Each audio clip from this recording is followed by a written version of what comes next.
Hi అండి. ఇవాళ juice వచ్చేసి క్యారెటు, బీట్రూటు ఇంకా ఈ మూడిటితో అనమాట.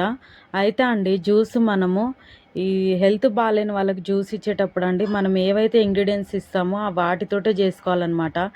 ఈ నిమ్మకాయ, అల్లం ముక్కలు ఇవనేది వాడకూడదండి. ఎందుకంటే వాటి వల్ల గ్యాస్ట్రిక్ ప్రాబ్లమ్ వస్తదనమాట.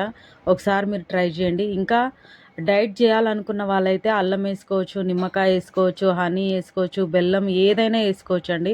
ఒకసారి నేను చెప్పిన టిప్ నచ్చితే కనుక ఖచ్చితంగా మీరు కూడా ట్రై చేయండి. ఇంకా అండి మొటిమలు, ఫేస్ అంతా వాడిపోయినట్టు ఉన్న వాళ్ళకైతే ఈ జ్యూస్ చాలా బాగా పనిచేస్తుందండి. ఒక వారం రోజులు తాగిరనుకో ఫేస్ నీట్గా అయిపోతుంది అనమాట. ఒకసారి ట్రై చేయండి. ఇంకొక టిప్పు ఏంటంటే డైట్ చేయాలి అనుకునే వాళ్ళైతే అండి వడగట్టుకోవద్దనమాట జ్యూస్ అయితే.